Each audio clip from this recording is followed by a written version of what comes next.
আমার জানার মতে মামলা না, দুদকে কিছু অভিযোগ গেছে। আজকে আমিও সংবাদ মাধ্যমে দেখলাম যে দুদকে কোনো একজন ক্রিকেট প্লেয়ারের ভক্তরা গিয়ে মব তৈরি করে সেখানে অভিযোগ দিচ্ছেন। এখন আমারও একটা অভিযোগ আছে যে মানে কোনো তখন আমি সরকারের দায়িত্বে থাকাকালীন জুলাই গণঅভ্যুত্থানের বিপক্ষে অবস্থান নেওয়ার কারণে এবং শেখ হাসিনাকে এন্ডোর্স করার কারণে বলেছিলাম এবং সিদ্ধান্ত নিয়েছিলাম যে সাকিব আল হাসান বাংলাদেশের জার্সি পরে বাংলাদেশের পতাকা বহন করার কোনো নৈতিক অধিকার তার নেই।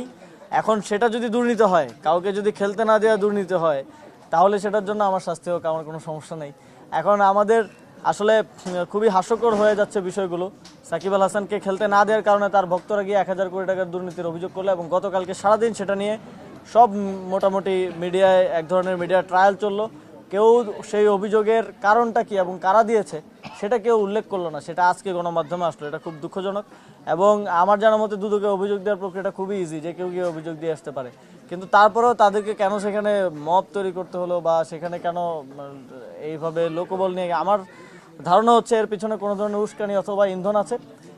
কোনো যদি সুস্পষ্ট কোনো এই ধরনের হাস্যরসাত্মক অভিযোগ ছাড়া যদি কোনো সুস্পষ্ট কারো অভিযোগ থাকে, আমি মনে করি সেটা সে করতে পারে। এটা গণতান্ত্রিক দেশে সবার সে অধিকার আছে।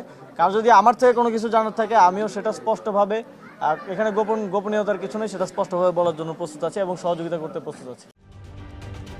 ঢালাইয়ে দৃঢ়তা, নির্মাণে নিশ্চয়তা, প্রিমিয়ার সিমেন্ট, ঢালাইয়ের রাজা।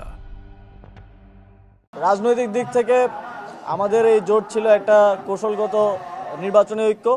তবে এনসিপির রাজনীতি সবসময় আমরা বলেছি যে আমাদের ডিস্টিংক্ট কিছু নেচার অ্যান্ড ফিচার আছে এবং সেগুলো নিয়েই আমরা আমাদের রাজনীতিটা করব। এবং আপনারা আমাদের নির্বাচনী প্রচারণায়ও সেটা দেখেছেন আশা করি। আমরা আমাদের কালচারাল আইডেন্টিটি, আমাদের সেন্ট্রিস্ট পলিটিক্স, আমাদের ডাইভার্সিটি এবং ইনক্লুসিভিটি, দলের মধ্যে বিভিন্ন জাতিগোষ্ঠী, মাইনরিটি, নারীদের অংশগ্রহণ, এই সব কিছু আমাদের এই নেচারগুলো নিয়েই কিন্তু আমরা এগিয়ে যাচ্ছি এবং সামনের দিনে এগিয়ে যাব। এবং এটাই আমাদেরকে ডিফারেন্সিয়েট করবে বাংলাদেশের অন্যান্য রাজনৈতিক দলগুলো থেকে। এবং এটাই এনসিপিকে একটা নতুনত্ব দিয়েছে, যার কারণে এবার ভোটেও আমরা দেখেছি সেটার প্রমাণ। বাংলাদেশের মানুষ এনসিপিকে সমর্থন দেওয়ার মাধ্যমে, এনসিপিকে ভোট দেওয়ার মাধ্যমে সেটা প্রমাণ দিয়েছে। এবং এটা আমরা আমাদের রাজনৈতিক যে স্বাতন্ত্র যে কমিটমেন্ট, সেটা ধরে রেখেই সামনের দিকে এগিয়ে যাব। এখনও তো এমপিদের অফিসিয়াল কাজ শুরুই হয়নি। আমরা প্রথম অধিবেশনে তাদের কথা শুনবো এবং পুরো বাংলাদেশের মানুষ তাদের কথা শুনবে। এবং আমি মনে করি আমাদের যে 6 জন এমপি হয়েছেন, আমরা সারা দেশে আরও অনেক এমপি দেখেছি। আমরা অনেক খুনি, চাঁদাবাজ থেকে শুরু করে অনেক লোকজন, ঋণ খেলাপি, তাদেরকে, বিদেশি নাগরিকদেরকে এমপি হতে দেখেছি।